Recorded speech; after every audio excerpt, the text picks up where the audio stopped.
मूलतः दिव्यांग व्यक्तियों की क्या भूमिका है विकसित भारत में, इस पर आयोजित किया गया है। मुझसे पूछा गया है समाज के लिए, नज़रिए के लिए, सोच के लिए, उसके लिए। तो दो पंक्तियां कहना चाहूँगा कि नज़रिया बदलो तो नज़ारे बदल जाएंगे, नज़रिया बदलो तो नज़ारे बदल जाएंगे, सोच बदलो तो सितारे बदल जाएंगे, और दिव्यांग जनों को अगर दो समानता का अवसर तो विकसित भारत के किनारे बदल जाएंगे, विकसित भारत के किनारे बदल जाएंगे। तो हमें आज हम जिस विकसित भारत की कल्पना करते हैं, हम एक ऐसे राष्ट्र में हैं जहां हमें आर्थिक रूप से सशक्त, सामाजिक रूप से समतामूलक, सांस्कृतिक रूप से समृद्ध और नैतिक रूप से हमें दृढ़ होने की ज़रूरत है।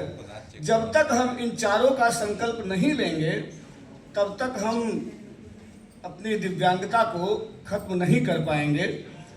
दिव्यांगता हमारे लिए कोई अभिशाप नहीं है, यह एक ईश्वर का दिया हुआ वरदान है, और इस वरदान को हमें चुनौती के रूप में लेना चाहिए।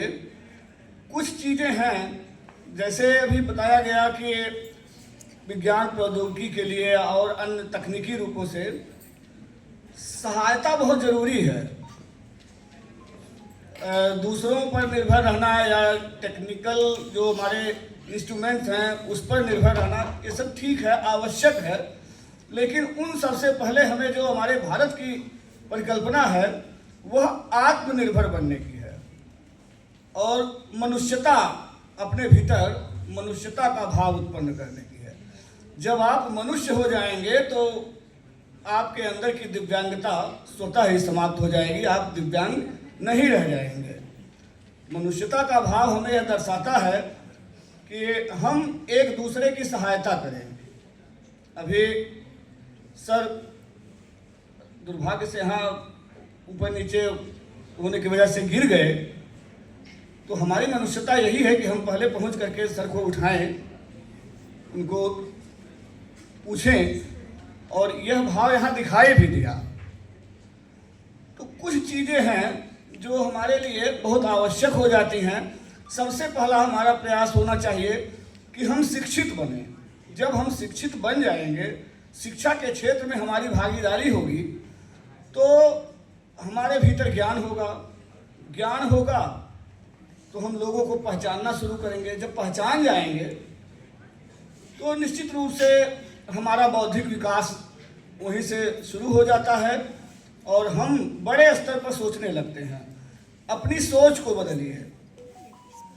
हमें सबका साथ, सबके विकास की ज़रूरत है।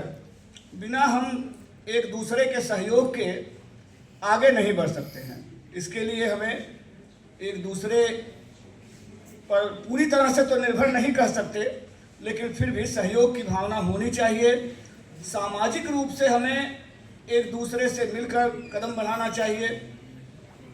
शिक्षा हमारा सबसे पहला लक्ष्य होना चाहिए, और उस लक्ष्य को पाने के लिए हमें जद्दोजहद करनी चाहिए। मैं किसी और का नहीं, बस अपना ही एक उदाहरण देता हूँ कि मेरी यात्रा भी बड़ी लंबी रही है, बड़ी संघर्षपूर्ण रही है, लेकिन अभी तक, आज तक भी मैं उन संघर्षों से कभी मैंने हार नहीं मानी, उसे चुनौती के रूप में स्वीकार किया, और उस स्वीकार्यता ने मुझे आज यहाँ तक पहुँचाया है कि मैं दिल्ली विश्वविद्यालय में एसोसिएट प्रोफेसर के पद पर वर्तमान में कार्यरत हूँ। मेरी प्राथमिक शिक्षा मेरे गांव में हुई, वहाँ से निकलकर अयोध्या में एक साकेत महाविद्यालय है, वहाँ पर मेरी पढ़ाई लिखाई हुई, बीए मैंने वहाँ से किया। इसके बाद मैंने प्रयास किया कि अच्छे विश्वविद्यालय में कहीं, क्योंकि मेरा मन शुरू से ही किसी प्राइमरी एजुकेशन में जाने का नहीं। मैं ये नहीं कहता कि प्राथमिक शिक्षा या प्राइमरी का अध्यापक बनना कोई गुनाह है, कोई अभिशाप है, वो अच्छा है, लेकिन मेरे मन में बहुत ऊंचे लेवल पर जाने का, उच्च स्तर पर जाने का शुरू से ही मैंने मन में ठान लिया था कि मुझे ये करना है। तो मैंने जवाहरलाल नेहरू विश्वविद्यालय में आवेदन किया था। काशी हिंदू विश्वविद्यालय बनारस में भी मैंने संस्कृत विषय में किया था, और दोनों जगह की प्रवेश परीक्षा मैंने उत्तीर्ण की। दोनों जगह के लिए ये हुआ कि भाई अब इसमें एडमिशन कहाँ लिया जाए, दाखिला कहाँ लिया जाए। बीएचयू में मेरी काउंसलिंग हो चुकी थी। मैं अपना माइग्रेशन और ट्रांसफ़र सर्टिफिकेट निकालने के लिए आया था और सोचा कि अब बीएचयू ही जाना पड़ेगा, क्योंकि जेएनयू का रिजल्ट उस समय आया नहीं था। संयोग से उसी दिन मैं साइबर कैफ़े चला गया देखने के लिए कि हो सकता है परिणाम आ गया हो, और परिणाम आया भी। और जब जेएनयू का परिणाम देखा तो वहाँ 23 विद्यार्थियों में मेरी तीसरी रैंक थी। तो और बीएचयू में समस्या मेरे साथ क्या थी कि संस्कृत विषय में मुझे एडमिशन लेना था, लेकिन उतनी रुचि नहीं थी, क्योंकि शुरू से ही विज्ञान वर्ग का विद्यार्थी रहा हूँ। 12वीं तक की शिक्षा मेरी विज्ञान वर्ग से रही है। वो भी एक शौक था और जुनून था पढ़ने का विज्ञान। ये बहुत सारे शिक्षक हमारे ऐसे मिले जो हमें चैलेंज करते गए कि इनको हम एडमिशन ही नहीं देंगे। मुझे 10वीं के बाद 11वीं में विज्ञान वर्ग में दाखिला लेने के लिए अच्छे कॉलेज में मना कर दिया गया कि आप अगर आएंगे तो आप केमिकल यूज नहीं कर पाएंगे, उसका जो प्रायोगिक परीक्षाएं होती हैं, प्रैक्टिकल होता है, वो आप नहीं कर पाएंगे। और मैंने इस चुनौती को मानते हुए, स्वीकार करते हुए दूसरे विद्यालय में, दूसरे कॉलेज में मैंने दाखिला लिया और मैं विज्ञान वर्ग से मैंने पढ़ाई की। 12वीं की परीक्षा मैंने उत्तीर्ण की।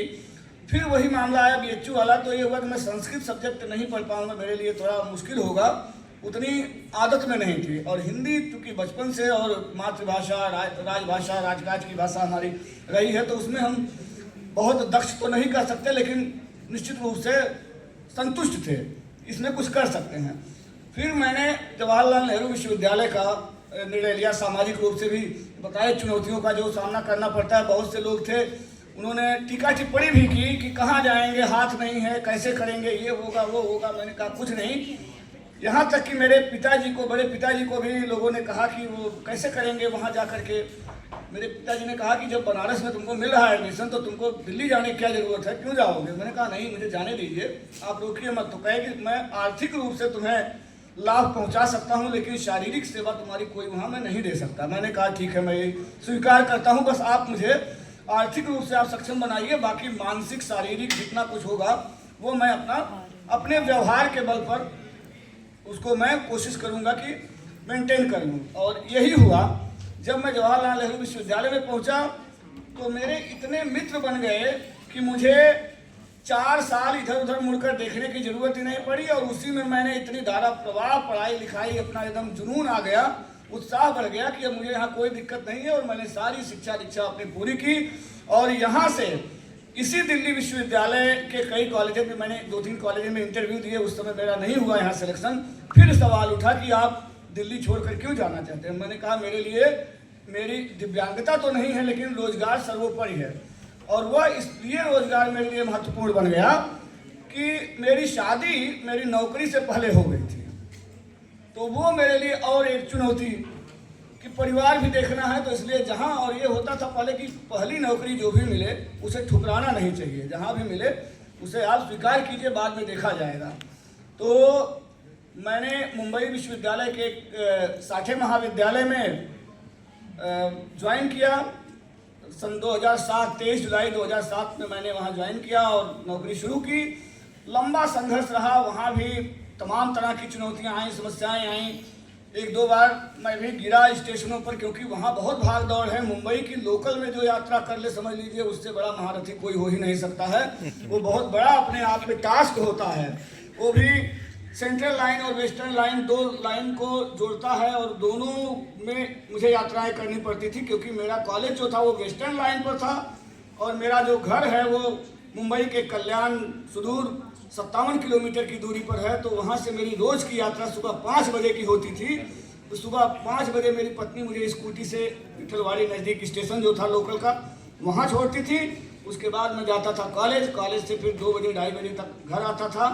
तो इस तरह की चुनौतियां रही, भीड़ भाड़ रहा, तमाम रहा ट्रेन में। लेकिन एक चैलेंज ये भी कि ट्रेन में मुझे अपने से पहले किसी को चढ़ने नहीं देना है। ये मेरे भीतर जुनून था और मैं दौड़ के चढ़ता था, ट्रेन पकड़ता था कि मुझसे पहले कोई चढ़ेगा नहीं और मुझसे पहले मेरी सीट कोई लेगा नहीं। तो ये भी मेरे लिए चुनौती रही। तो सामाजिक समस्याएं आती हैं, आर्थिक समस्याएं आती हैं, बहुत सारे इश्यूज हैं। लेकिन आप इन सब बाधाओं को पार करते हुए जब आगे बढ़ेंगे तो आपका जीवन निश्चित रूप से निखर जाएगा, संवर जाएगा। कहते हैं कि चरण चूम लेती है चलकर मंजिल, चरण चूम लेती है चलकर मंजिल, मुसाफिर कर कभी हिम्मत न हारे, मुसाफिर कर कभी हिम्मत न हारे। और इतना ही नहीं, कहा गया है कि आपके सामने अगर थोड़ी बहुत दिक्कतें आती हैं तो आप उसको समझिए, है ना, चीज़ों को बहुत हल्के में लीजिए, बहुत उसको दुरूह बनाने की, बहुत कठिन बनाने की आवश्यकता नहीं है। आप सहजता से अपना काम कीजिए तो सब कुछ कर ले जाएंगे। और आप अगर कुछ पा गए हैं तो वही आपका अंतिम लक्ष्य नहीं होना चाहिए, आपको इससे आगे भी जाना है। ये पंक्तियां हैं कि तू शाहीन है परवाज है काम तेरा, शाहीन एक पक्षी होता है, उसका काम होता है उड़ना, उड़ान भरना। तू शाहीन है परवाज है काम तेरा, और तेरे सामने मगर आसमां और भी हैं, तेरे सामने मगर आसमां और भी हैं। तो इस तरह से संघर्षों को अपने सबसे ज़रूरी है हमारे लिए, हमारे भीतर का जो आत्मविश्वास है वो कभी डिगना नहीं चाहिए। आपके आत्मविश्वास में अगर कमी